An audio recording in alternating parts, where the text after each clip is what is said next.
Bismillahirrahmanirrahim. Assalamualaikum warahmatullahi wabarakatuh. Apa kabar semuanya? Kita ketemu lagi di pertemuan kedua dari bab kemagnetan ya. Sekarang posisinya Ibu lagi rekaman di ruang kelas. Siapa yang kangen sama ruang kelasnya? Ayo. Ya, semoga semuanya dalam keadaan sehat, COVID cepat berlalu ya, biar kita bisa kembali tatap muka, belajar bersama dan lebih menikmati waktu kebersamaan ya. Amin. Jadi sekarang sabar dulu dan tetap jaga protokol kesehatan ya. Oke, sekarang kita berdoa dulu sebelum masuk ke materi yang kedua dari kemagnetan. Berdoa dimulai. Amin. Baiklah, sekarang kita masuk ke part kedua ya, bukan bagian kedua. Kemarin kita udah beberapa bagian, dimulai dari pemanfaatan kemagnetan dalam kehidupan sehari-hari pada makhluk hidup, kemudian ada sifat-sifat magnet dan cara membuat serta menghilangkan sifat kemagnetan pada magnet sementara.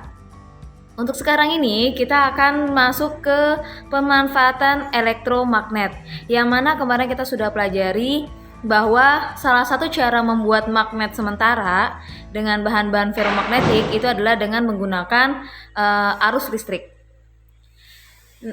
Karena kita menggunakan baterai, kemudian kawat penghantar, itu disebut juga dengan elektromagnetik. Maka di sini kita akan mempelajari ke materi pemanfaatan elektromagnet. Ada beberapa contoh peralatan ya yang menggunakan magnet di dalam teknologi. Jadi teknologinya itu dia memanfaatkan dari kekuatan kemagnetan. Ada beberapa ya, diantaranya adalah baik untuk yang pertama di sini ada bel listrik sederhana. Kalau misalnya bel listrik sederhana, kamu pernah tahu dong, kayak misalnya depan pintu rumah tuh biasanya ada bel listrik ya kan, untuk memanggil penghuninya gitu. Nah, di sini ketika kalian memencet bel listrik itu, maka rangkaian arus itu dia bakalan jadi rangkaian tertutup.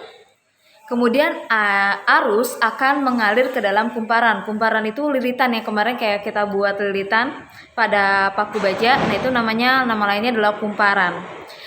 Setelah itu aliran arus pada kumparan tersebut dia akan mengakibatkan besi di dalamnya menjadi elektromagnet. Gitu. Jadi ada perubahan energi ya, dari energi listrik menjadi energi magnet. Nah, sehingga mampu menggerakkan lengan pemukul yang mengenai bel sehingga bel dapat berbunyi. Seperti itu cara kerjanya ya. Jadi dalam rangkaian bel listrik sederhana ini dia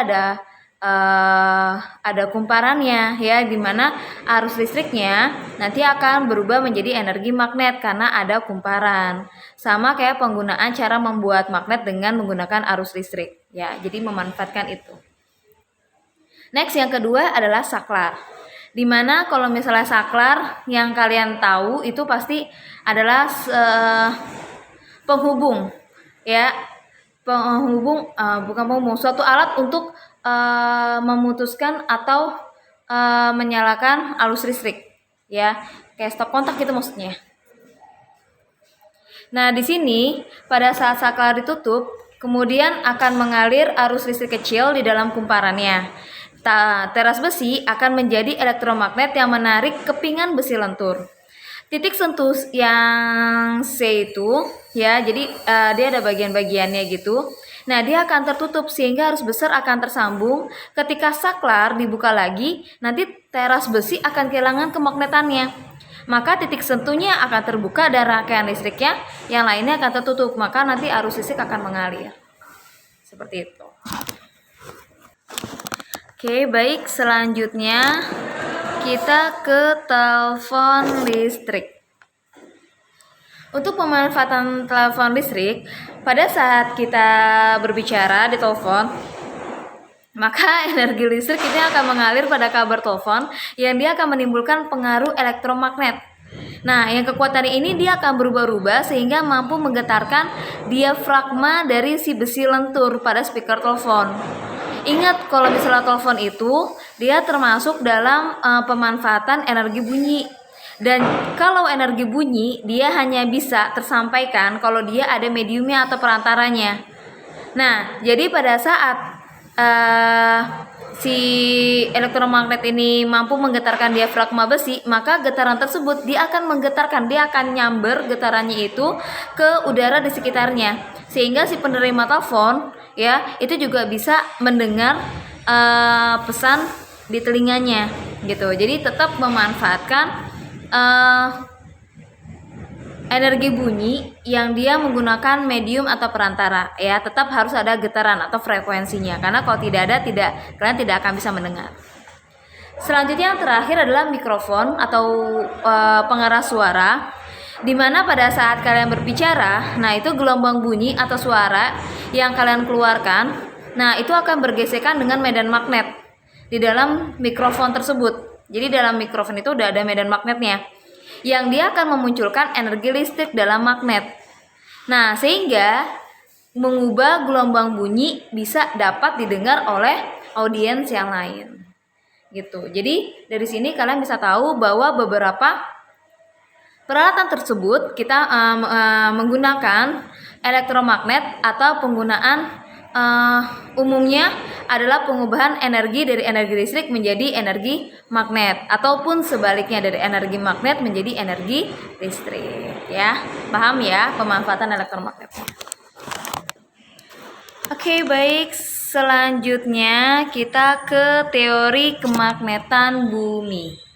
Nah, di mana kalian tahu kalau misalnya secara geografis ya, secara tata letak bumi, nah itu di atas ibaratnya kalau pada globe ya, di atas itu ada kutub utara, di bawah ada kutub selatan gitu kan.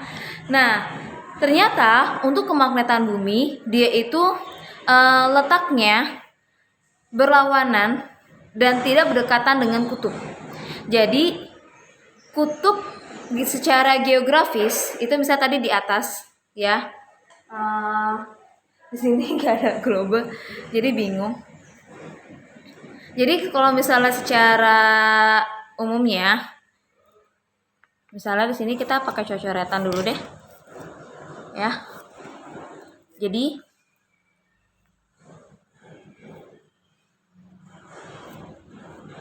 oke, misalnya ini adalah bumi, ya. Nah, di sini kan kutub utara, ya. Di sini kutub selatan. Tapi itu adalah secara geografis.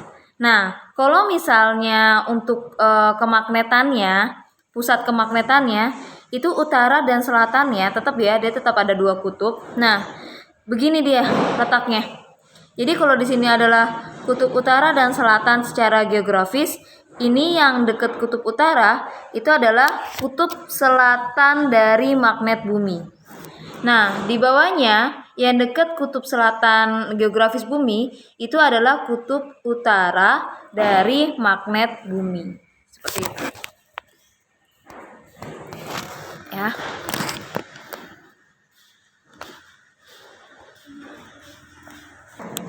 Nah, karena ketidaktepatan antara kutub utara dan kutub selatan magnet bumi, maka inilah yang disebut dengan sudut deklinasi.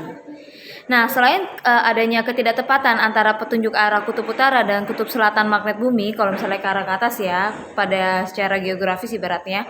Nah, ternyata medan magnet bumi juga dia akan membentuk dengan secara horizontal permukaan bumi atau yang disebut dengan sudut inklinasi. Oke, kalian bisa lihat pada gambar di sini. Ya harus kalian tahu, apalagi kalau misalnya kalian adalah seorang hiking ya, pendaki gunung, yang kalian biasanya umumnya menggunakan kompas. Nah, jangan menggunakan kompas di dekat dengan handphone, karena di handphone itu ada magnetnya.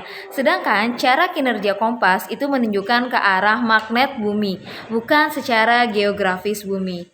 Jadi kalau misalnya kalian megang kompas, kemudian kalian megang handphone juga, udah pasti kompasnya bakalan error. Oke? Jadi ingat ya, kompas itu dia memanfaatkan kemagnetan bumi, bukan geografis bumi. Nah, tadi inilah yang disebut tadi nih, ya. Ini sudut deklinasinya. Oke, sedangkan yang secara horizontalnya tadi dia adalah sudut inklinasi. Ya, paham ya? Gampang kan? Baik, kita lanjut. Seperti yang tadi Ibu sudah katakan, sudah Ibu jelaskan bahwa berarti bumi itu bukan hanya sekedar geografis, tapi juga tentang kemagnetan bumi. Mohon maaf ya kalau ada backsound-backsoundnya, karena memang sekarang madrasah kita sedang lagi melakukan pembangunan. Jadi doakan semoga nanti pada saat kalian tatap muka, ya kalian sudah ada gedung barunya lagi, ya tambah semangat ya belajarnya. Mohon maaf ya backsoundnya agak luar biasa. Nah di sini untuk yang tentang bumi pada kemagnetannya, nah itu berarti bumi itu dia memiliki yang namanya medan magnet, ya.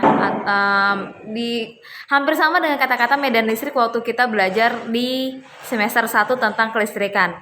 Nah, medan magnet, medan itu adalah suatu ruangan, daerah, wilayah di mana medan magnet bumi ini adalah suatu wilayah atau daerah di sekitar bumi yang dia masih dipengaruhi oleh gaya tarik magnet bumi itu sendiri.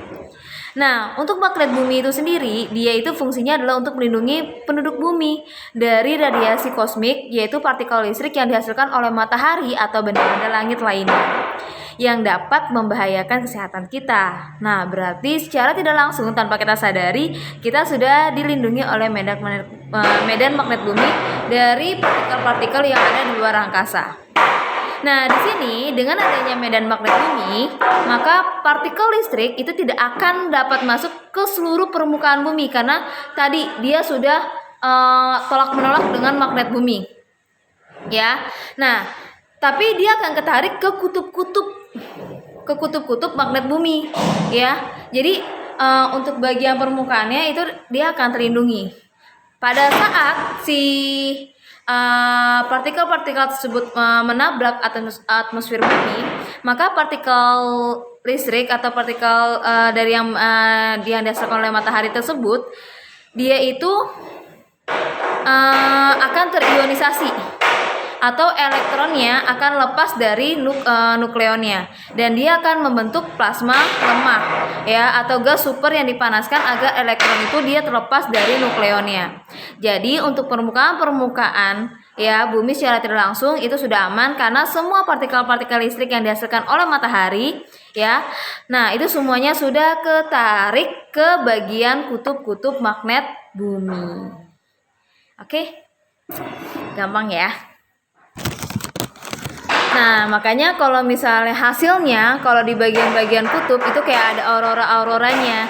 Itulah radiasi kosmik yang dia tertarik ke medan magnet bumi pada kutub-kutub bumi. Ya, kutub-kutub magnet bumi ya. Gitu. Makanya kalau misalnya kayak di Norway gitu dia ada kayak aurora-auroranya gitu. Bagus ya. Ya Allah, semoga kita ada rezeki, ada kesehatan, ada kesempatan ya. Semoga kita bisa melihat keindahan radiasi kosmik di sana. Masya Allah. Oke, kita lanjut selanjutnya ke induksi magnet. Ini udah mau terakhir, jadi harus semangat. Tapi sebenarnya masih panjang banget. Jadi untuk kalian tahun ini, materi kemagnetan itu akan jauh lebih banyak karena digabung sama induksi elektromagnetik, ya. Selanjutnya adalah induksi magnet. Ya, seperti yang kemarin kita sudah pelajari tentang induksi atau induksi pada cara membuat magnet itu adalah dengan didekatkan, ya. Jadi di sini ada seorang ilmuwan yang bernama Hans Christian Ørsted. Ya, dia itu menunjukkan bahwa ada hubungannya antara arus listrik dengan medan magnet, ya. Karena memang ya arus listrik itu bisa menimbulkan medan magnet. Karena kemarin kita udah pelajarin dengan cara elektromagnetik juga. Jadi nanti ada gabungan tuh induksi elektromagnetik, ya. Jadi didekatkan juga terus menggunakan arus listrik juga untuk mengubah dari energi listrik menjadi energi magnet. Kalau masih ada yang lupa-lupa, kok bisa sih energi listrik menjadi energi magnet? Ingat ya, dari hukum asas Black, hukum kekekalan energi, di mana energi itu tidak bisa diciptakan, tidak dapat dimusnahkan atau dihilangkan, tetapi dia dapat berubah bentuk dari satu bentuk ke bentuk energi lainnya. gitu. Jadi wajar kalau misalnya energi dari listrik bisa berubah menjadi energi magnet, begitupun sebaliknya dari energi magnet menjadi energi listrik. Nah, di sini Hans Christian Oersted ini dia bukan hanya menunjukkan bahwa energi listrik bisa berubah menjadi energi magnet, tetapi dia juga mencetuskan sebuah kaidah ya disebut dengan kaidah tangan kanan untuk menentukan arah arus dari arus listrik tersebut pada perubahan dari energi magnetnya. Ya, jadi di sini dia juga menemukan suatu metode ya yang disebut dengan kaidah tangan kanan. Berarti kalau misalnya pakai kaidah tangan kanan ya kita pakai tangan kanan. Ya, hai, mana tangan kanan kalian? Nah, caranya adalah seperti gambar di bawah. Oke. Ya, kalian bisa kelihatan? Jelas ya? Ini Hans Christian Oersted-nya. Dari penemu kaidah tangan kanan ini dan penemu gagasan teori dari perubahan energi listrik menjadi energi magnet. Nah, ini banyak sekali penemuan-penemuan teknologi yang sangat-sangat maju. Ya, hasil dasar pemikirannya dia. Oke. Sekarang kita coba untuk kaidah tangan kanannya. Jadi, contohnya kita menggunakan pulpen aja deh buat alat bantu kawatnya ya. Karena nggak ada kawat jadi pakai pulpen aja. Anggap aja ini kawat. Nah, kemudian pakai tangan kanan. Ada huruf I sama B kan di gambar. Yang mana kalau I itu adalah arus listrik ya. Nah, kamu lihat arah panahnya. Kemudian yang B itu adalah medan magnetnya. Dengan satuannya adalah Tesla. Nah, jadi kalau misalnya kalian arus listriknya kemana? Arus listriknya ke atas. Nah, si jempol ini dia adalah arah dari arus listrik. Berarti kalau misalnya arahnya ke atas ya udah naruh jempolnya di atas. Nah, berarti yang kamu genggam ini adalah medan magnetiknya. Jadi medan magnetiknya arahnya ke dalam. Arah muternya begini. Gitu. Oke.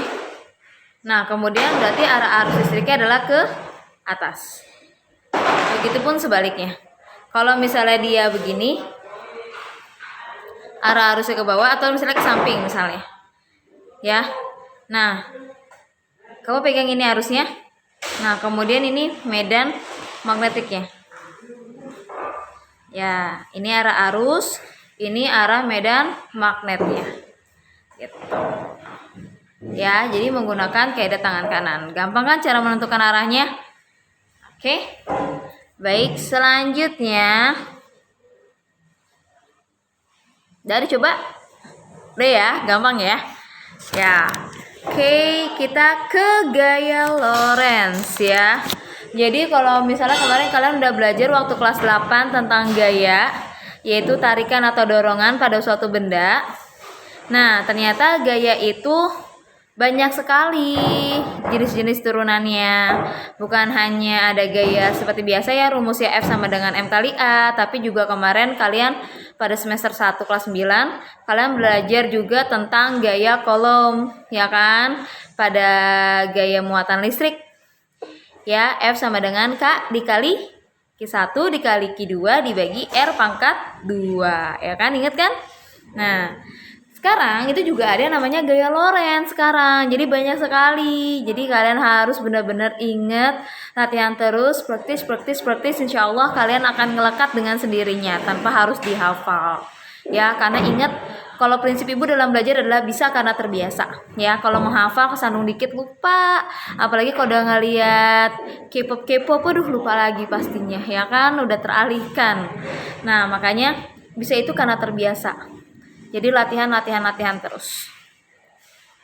Nah, untuk gaya Lorentz ini jadinya dia itu adalah sebuah kawat, ya ada kawat pastinya.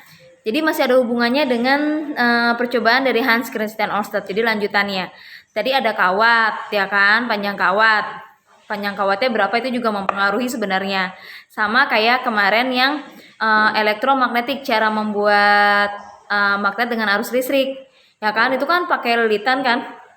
Kemarin aku bilang kelebihannya semakin banyak lilitannya, semakin banyak lilitan kawatnya, dia akan semakin besar energi magnetnya gitu kan. Nah, makanya tuh di situ ada kawat ya kan, itu juga sangat mempengaruhi panjangnya berapa. Nah, kemudian tentunya tadi ada medan magnet ya, pada kedatangan kanan dan medan magnet dengan satuannya adalah Tesla. Nah, nanti kawat yang barus ini yang sudah dialiri arus listrik dalam medan magnet, dia akan mengalami gaya, entah itu tarikan atau dorongan yang disebut dengan gaya Lorentz.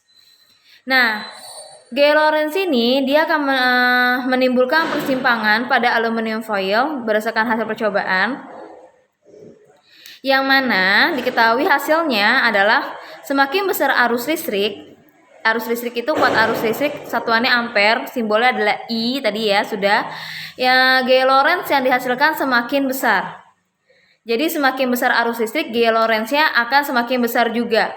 Karena memang letak dari arus listrik dan gaya itu adalah sejajar. Maka kalau misalnya arusnya tambah besar, maka gayanya juga akan sama besar karena letaknya sejajar. Untuk gaya, mau gaya Lorentz, mau gaya Coulomb, mau gaya yang biasa, tetap satuannya adalah F. Ya, F besar dengan satuannya adalah Newton. Nah, kemudian juga sama dengan medan magnet dan panjang dari kawat arus listrik. Semakin besar medan magnetnya dengan satuannya Tesla, maka gaya Lorentz-nya juga akan semakin besar. Kemudian semakin panjang kawatnya, gaya Lorentz-nya juga akan semakin besar juga karena memang letak dari arus listrik, kemudian medan magnet dan panjang kawat itu semuanya letaknya sejajar. Maka kalau arus listrik, medan magnet, panjang kawat semakin besar semuanya, ya gaya Lorentz-nya akan semakin besar juga. Nah, dari pernyataan ini maka ditentukanlah sebuah rumus gaya Lorentz, yaitu F sama dengan B kali I kali L. Yang mana F adalah gaya Lorentz, satuannya adalah Newton, B adalah medan magnet, satuannya adalah Tesla, I adalah arus listrik, satuannya adalah ampere, L adalah panjang kawat, satuannya adalah meter. Ya. Nah, di sini penerapan salah satu gaya Lorentz itu adalah pada motor listrik yang digunakan untuk mengubah energi listrik menjadi energi gerak. Nah, selain itu ada bel listrik, ada saklar, ada telepon, dan ada juga mikrofon. Oke, baiklah, kita masuk ke yang terakhir dari kemagnetan sebelum kita masuk ke induksi elektromagnetik ya di part 3-nya nanti. Nah, kita ke contoh soal dulu dari gaya Lorentz ya. Oke, kita pakai cocoretan ke warna yang lebih kelihatan, warna merah. Nah, di sini ada sebuah soal. Jadi kawat tembaga sepanjang 10 meter, kawat tembaga. Ya, berarti ini adalah L ya. Sepanjang 10 meter dialiri arus listrik. Arus listrik berarti itu adalah I sebesar 5 mikroampere. Nah, kalau misalnya miliampere, maaf. 5 miliampere. Nah, jadi kalau misalnya miliampere, kamu harus ubah dulu ke ampere karena memang satuan dari arus listrik itu adalah ampere. Jadi kalau misalnya dia masih miliampere, mikroampere, kamu harus ubah dulu ya ke ampere. Kalau 1 miliampere ke ampere itu adalah 10 pangkat min 3 ya, atau sebesar 0,001 ya ampere. Nah, sedangkan kalau mikroampere ya kayak gini nih, mikro nih. Ya, kalau misalnya mikroampere, nah itu adalah 10 pangkat min 6. 10 pangkat min 6 ampere. Jadi atau dengan kata lain 0,000001 ampere. Ya. Jadi harap diingat-ingat. Nah, jika kawat tembaga tersebut dia tegak lurus berada dalam medan magnet sebesar 8 Tesla. Nah, medan magnet ya itu adalah B. Berapakah gaya Lorentz? Masih gampang nih, yang ditanya adalah F, gaya Lorentz. Nah, maka tadi kamu yang harus diubah dulu adalah yang tadi ya, 5 miliampernya.